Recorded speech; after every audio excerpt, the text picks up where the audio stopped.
Վերջին երկու օրերի ընթացքում հանրային տարբեր հարթակներում կամ հանրային տարբեր գործիչների կողմից տարբեր տիպի քննադատություններ են հնչել։ Ըստ էության, որովհետեւ ձեր հարցին սկզբից պատասխանեմ, նշեմ, որ այս միտքը նոր միտք չէ։ Նախ խորհուրդ կտամ այն գործընկերներին, ովքեր մեզ մեղադրում են հապճեպ որոշումներ ընդունելու եւ նախընտրական ինչ-որ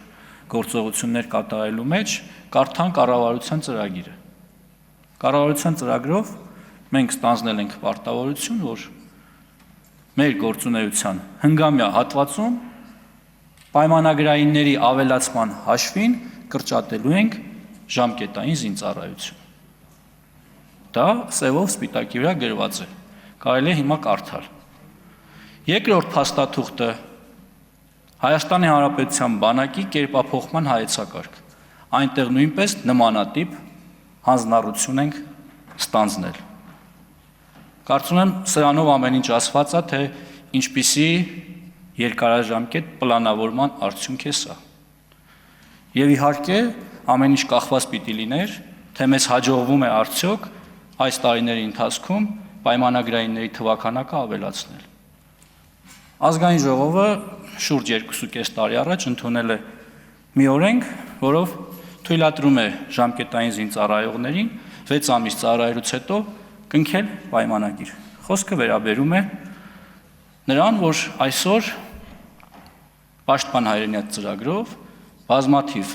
զինվորներ երկարաժամկետ իրենց կյանքը կապում են բանակի հետ։ Այդ թիվը հասնում է մի քանի հազարի արդեն։ Այսինքն խոսել, որ մենք կրճատում ենք բանակը, մեղմ ասած անհեթեթություն է։ Շնորհակալ եմ, ձեր արձագանքի ընթացքում կխնդրեմ անդրադառնալ ևս մեկ քննադատության, որը այսպիսին է, թե 1.5 տարվա ընթացքում խտացնելով զինծառայության ժամկետի ընթացքում կատարվող կամ ուսուցանվող գործողությունները, երիտասարդները չեն հասցնելու պատրաստվեն։ Դա մի քննադատություն եւ իհարկե կխնդրեմ նշեք Պաշտպանի հայրենիաց ծրագրի առավելությունները եւս մեկ անգամ հիշեցնենք մեր հայրենակիցներին, թե ինչ առավելություններ է տալիս պարտադիր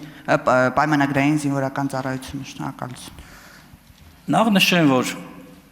շարքային ժամկետային զինծառայությունը երբ մեկնարկում է, մեր զինվորների պատրաստությունը տևում է 4.5-ից 6 ամիս։ Այնուհետև նրանք անցնում են իրենց հիմնական ծառայությունը, որը բնականաբար փորձի կուտակում է։ Ու ասել, որ մենք խտացնելով պակասեցնում ենք նրանց փորձը կամ սովորելու հնարավորությունը, նույնպես իրականության հետ որևէ աղերս չունի։ Պաշտպան հայրենիաց ծրագրի մասին։ Պաշտպան հայրենիաց ծրագրի առավելությունը այն է, որ զինծառայողները նախ իրենց նախկինում 1.5, այսուհետ արդեն 1 տարի հավելյալ, որ պիտի ծառայեն, կարող են այդ ծառայությունը անցկացնել որպես պայմանագրայիններ։ Ստանալ պայմանագրայինի համար նախատեսված աշխատավարձ, ատեստավորվել եւ այդ աշխատավարձը կրկնապատկել։ Այսօր մեր Պաշտպան հայրենիաց ծրագրի շահառուների զգալի մասը կարողանում է ատեստավորվել։ Եվ նորից եմ ասում, նրանց թիվը հասնում է մի քանի հազարի։ Ուղիղ թիվը չեմ հնչեցնի, բայց վստահեցնում եմ, որ 1.5 տարի հետո, երբ մեր շատ գործընկերների կողմից հնչեցված ժամանակը կգա, երբ որ նոր օրենքը իր հետևանքները կունենա, մենք որևէ խնդիր չենք ունենալու։